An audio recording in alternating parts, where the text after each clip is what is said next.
Tam 500 yıl önce Çaldıran Ovası'nda sadece iki ordu değil, Anadolu'nun iki mezhebi çarpıştı. Bugün Yavuz Sultan Selim ve Şah İsmail'in o meşhur düellosunu, yani bugünkü dini haritamızı çizen Çaldıran Savaşı'nı tüm çıplaklığıyla konuşuyoruz.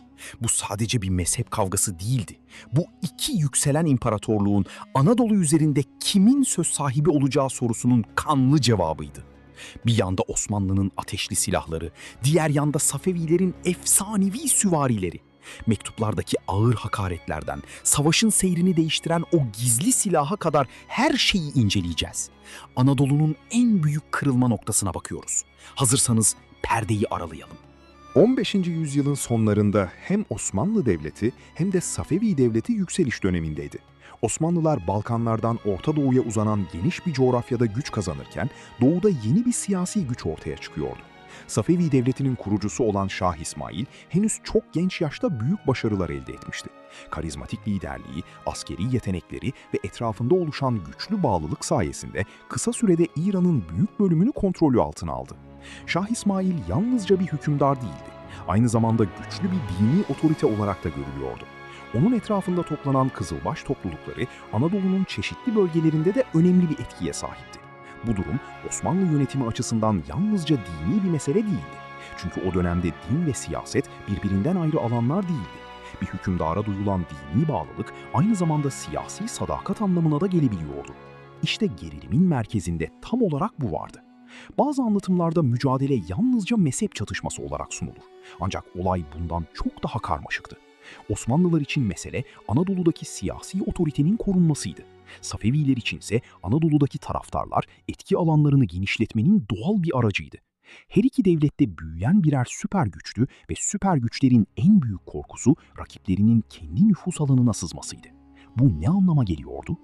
Anadolu'daki birçok Türkmen topluluğu ekonomik sıkıntılar, yerel yönetimlerle yaşanan sorunlar veya farklı nedenlerle Safevilere sempati duyabiliyordu.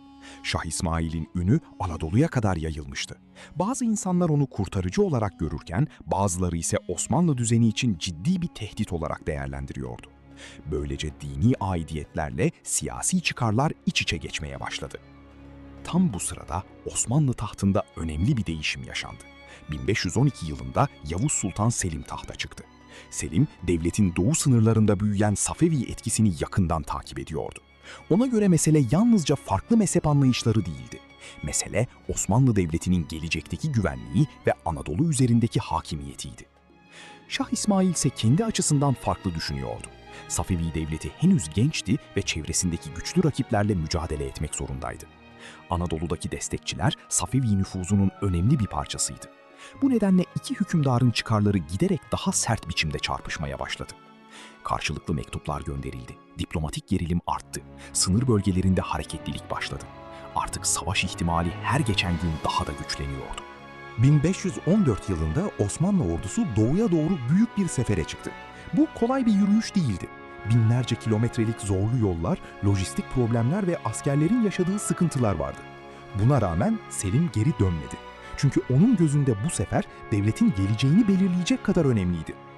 Nihayet iki ordu Çaldıran Ovası'nda karşı karşıya geldi. Osmanlı ordusu sayısal açıdan kesin üstünlüğe sahip değildi. Ancak önemli bir avantajı vardı: topçu birlikleri ve ateşli silahlar. Safevi ordusunun temel gücü ise son derece hareketli ve cesur süvarilerden oluşuyordu. Şah İsmail'in savaşçıları yıllardır kazandıkları başarılarla ün salmıştı. Savaş başladığında Safevi süvarileri büyük bir hızla saldırıya geçti. İlk anlarda Osmanlı hatları üzerinde ciddi baskı kuruldu. Ancak Osmanlı topları ve tüfekli birlikleri savaşın seyrini değiştirdi. Ateşli silahların yoğun kullanımı dönemin savaş anlayışında yeni bir dönemin habercisiydi. Saatler süren mücadele sonunda Osmanlı ordusu üstünlük sağladı. Şah İsmail savaş alanından çekilmek zorunda kaldı. Bu onun siyasi ve askeri kariyerindeki en büyük kırılmalardan biri olarak kabul edilir. Bazı kaynaklara göre Çaldıran'dan sonra Şah İsmail eski enerjisini hiçbir zaman tam olarak geri kazanamadı. Ancak Safevi Devleti yıkılmadı. Aksine varlığını sürdürdü ve sonraki yüzyıllarda bölgenin en önemli güçlerinden biri olmaya devam etti. İşte bu nokta oldukça önemlidir.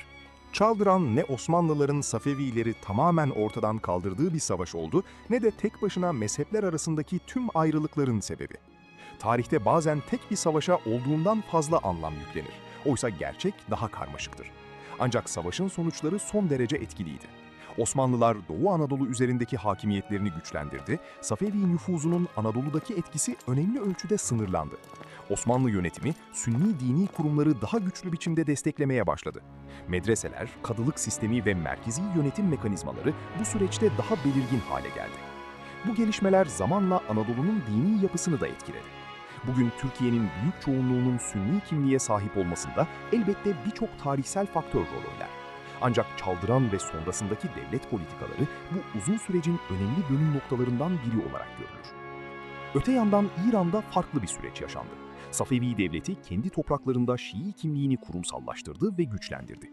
Böylece Osmanlı ve Safevi dünyaları yalnızca siyasi sınırlarla değil, zamanla dini ve kültürel farklılıklarla da ayrışmaya başladı.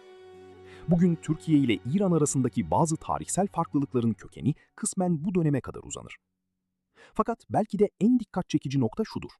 Yavuz Sultan Selim de, Şah İsmail de yalnızca dini liderler değildi.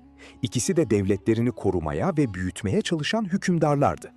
Mezhepler, halkları bir arada tutmak ve nüfuz alanları oluşturmak için kullanılan güçlü araçlardan biri haline gelmişti. Anadolu'da yaşanan mücadele yalnızca inançların değil, aynı zamanda güç dengelerinin mücadelesiydi. Peki 500 yıl önce iki hükümdarın verdiği kararlar olmasaydı, bugün yaşadığımız coğrafya nasıl olurdu?